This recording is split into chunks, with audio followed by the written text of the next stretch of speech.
प्रिय विद्यार्थियों, मैं doctor Kuldeep Phadia, associate professor, department of political science, government Meera girls college, Udaipur. आज हम तृतीय वर्ष कला राजनीति विज्ञान के पेपर प्रथम के अंतर्गत आदर्शवाद की विचारधारा को पढ़ेंगे, जहां हमारा मुख्य जोर होगा कि आदर्शवाद की विचारधारा के अंतर्गत दिए गए प्रमुख सिद्धांत कौन से हैं और वो किस प्रकार आदर्शवादी दर्शन का एक प्रमुख आधार, प्रमुख सिद्धांत माने जाते हैं। आदर्शवादी दर्शन एक ऐसा दर्शन है जो मूल रूप से कुछ विचारकों के द्वारा दिया गया, हालांकि इसकी जड़ें बहुत पहले से हैं। प्लेटो, अरस्तु के विचारों में भी आदर्शवाद की जड़ें दिखाई देती है, और उससे भी पूर्व सुकरात और जो उससे पूर्व के विचारक थे, जिन्हें हम सोफिस्ट विचारक कहते हैं, उनके दर्शन में भी कहीं ना कहीं आदर्शवाद की विचारधारा की झलक दिखती है। यहाँ जब हम आदर्शवाद कहते हैं तो इसका तात्पर्य किसी आदर्श से नहीं है। यहाँ इसका आशय है एक विचार जगत की मान्यता, क्योंकि हर संसार का मूल स्वरूप विचार से पैदा होता है, और यह एक ऐसी विचारधारा है जो आइडिया से आरंभ हुई है।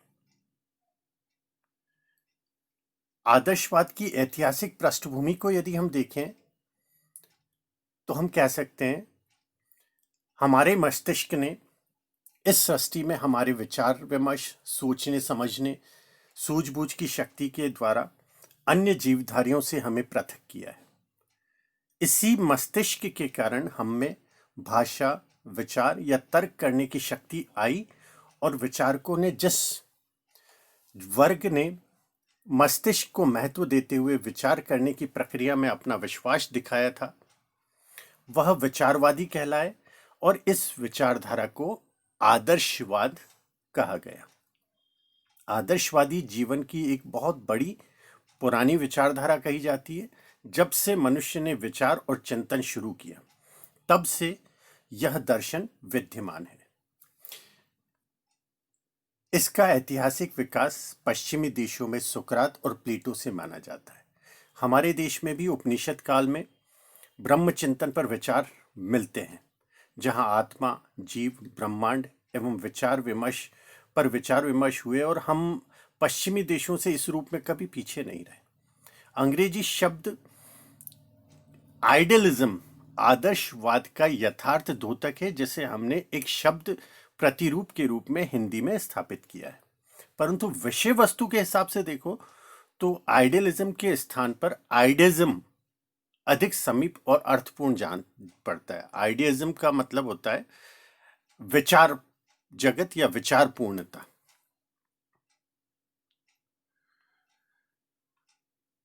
आदर्शवाद में माना गया है कि संपूर्ण जगत में केवल दो रूप हैं, आध्यात्मिक जीवन तथा भौतिक जगत।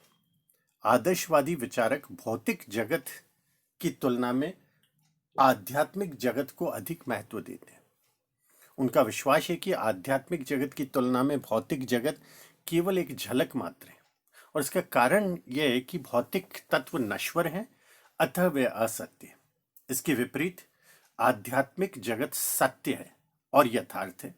इसका ज्ञान प्राप्त करने से मन और आत्मा का ज्ञान प्राप्त होता है। अतः भौतिक जगत, भौतिक तत्वों की अपेक्षा आध्यात्मिक सत्ता अथवा आध्यात्मिक जगत का ज्ञान प्राप्त करना मानवीय जीवन का प्रमुख लक्ष्य है। आदर्शवादियों के अनुसार मन तथा आत्मा का ज्ञान केवल विचारों के द्वारा ही प्राप्त किया जा सकता है। इसलिए उन्होंने भौतिक जगत के पदार्थों तथा वस्तुओं की तुलना में विचार एवं भाव जगत को अधिक महत्वपूर्ण माना है। उनका पूरा विश्वास है कि वस्तु अथवा पदार्थ असत्य है, केवल विचार ही सत्य है, सर्वव्यापी है और अपरिवर्तनशील है। प्लेटो ने यहां तक कहा था कि विचार अंतिम एवं सार्वभौमिक महत्व वाले होते हैं। यही वे परमाणु हैं जिनसे विश्व को रूप प्राप्त होता है। ये वे आदर्श अथवा प्रतिमान हैं जिनके द्वारा उचित की परीक्षा की जाती है। ये विचार अंतिम तथा अपरिवर्तनशील हैं।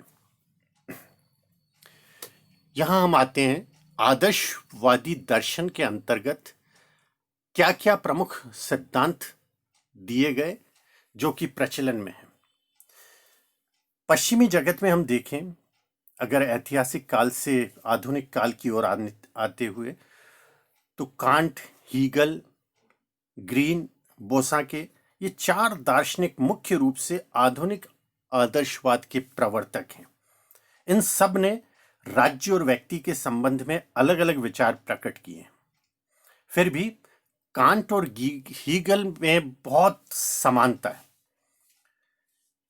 दोनों ही संयत आदर्शवादी। हीगल और बोसाके उग्र श्रेणी के आदर्शवादी माना जाता है, जिसे कहा गया है the German school of idealism. और कांट और ग्रीन के बारे में कहा जाता है the English school of idealism. आदर्शवाद में दो शाखाएं जो कि उग्र है अथवा सौम्य है। इनके अतिरिक्त अगर हम सामान्य रूप से आदर्शवाद की विचारधारा, उसके प्रमुख सिद्धांत को लें, तो वे सिद्धांत इस प्रकार से होंगे। पहला कहा जाता है वास्तविक जगत मानसिक एवं आध्यात्मिक है। यह विश्व चेतना का एक प्रतिरूप है।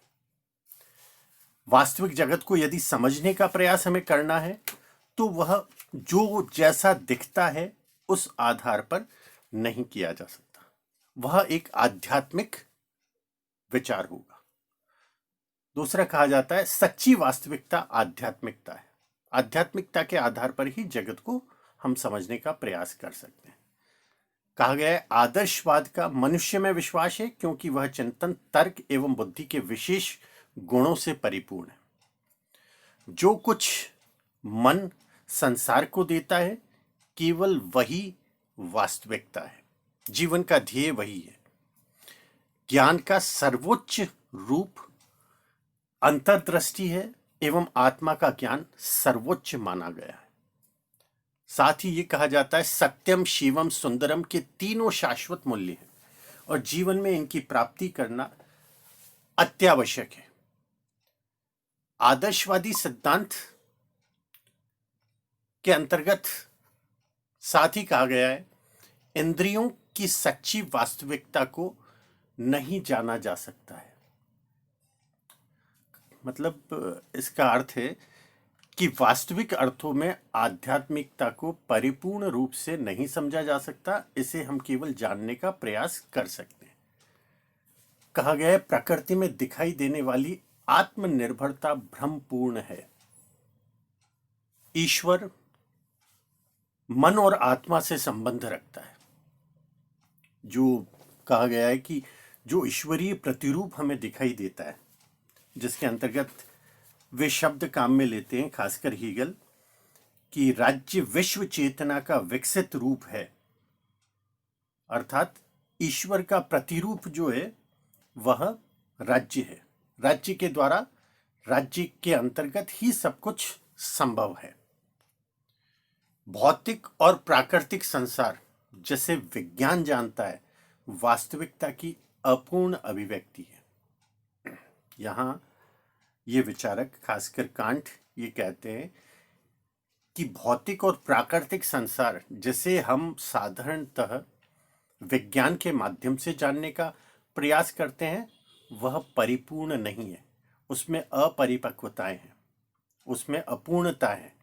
और जब तक हम आध्यात्मिकता को न समझ लें, आत्मा को, मन को, विचार को न समझ लें, क्योंकि हर चेतन का अर्थ, हर चेतन का अभिप्राय, हर चेतन का सार विचार से निकलता है और उसकी पूर्ण अभिव्यक्ति केवल आध्यात्मिकता के अंतर्गत ही संभव हो सकती है।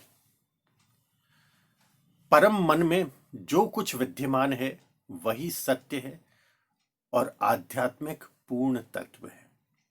यहां कहा गया है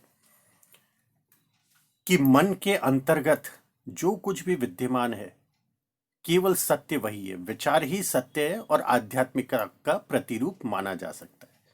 फिर उन्होंने ये कहा है कि विचार, ज्ञान, कला, नैतिकता और धर्म जीवन के सबसे महत्वपूर्ण पहलू हैं। वे कहते हैं हमारा विवेक और हमारी मानसिक एवं आध्यात्मिक दृष्टि ही सत्य ज्ञान प्राप्त कराने का सच्चा साधन है। अर्थात जो कुछ भी प्राप्त हो सकता है सत्य ज्ञान, वे हमारी मानसिक स्थिति, आध्यात्मिक दृष्टि और हमारे विवेक अथवा सोचने की क्षमताओं पर निर्भर करती है। आदर्शवादी कहते हैं मनुष्य का विकास उसकी भौतिक एवं आध्यात्मिक शक्तियों पर निर्भर करता है। मनुष्य किस प्रकार विकसित होगा, कैसे विकसित होगा, भौतिक उन्नति कैसी कितनी करेगा, उसकी आध्यात्मिक शक्तियां निर्धारित करेंगी, जो उसके अंदर के व्यक्तित्व का मूल आधार है, जो बाहर से दिखाई नहीं देती, जिसे महसूस नहीं किया जा सकता, जो केवल एक परिणाम अभिव्यक्त करती है। ये सारे आदर्शवाद के प्रमुख सिद्धांत माने गए। आदर्शवाद को स्पष्ट करते हुए वे कहते हैं कि राज्य विश्व चेतना की पूर्ण अभिव्यक्ति ही है। विश्व चेतना का विकास हुआ है आंतरिक रूप में और बाहरी रूप में। इस विकास की प्रक्रिया द्वंद्वात्मक रही है, जिसके बारे में हीगल ने बहुत कुछ लिखा है। एक द्वंद्वात्मकता की प्रक्रिया को लेकर लिखा है और उस प्रक्रिया में उन्होंने 3 स्वरूप अभिव्यक्त किए हैं। वे हैं वाद, प्रतिवाद और संवाद के रूप में।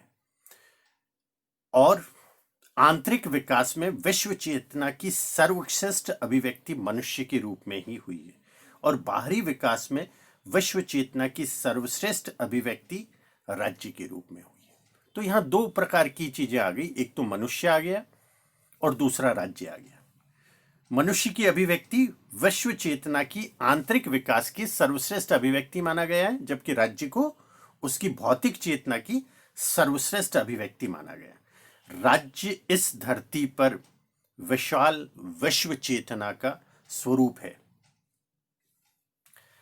राज्य को पृथ्वी पर आदर्शवादियों ने विश्व चेतना का अवतरण माना है।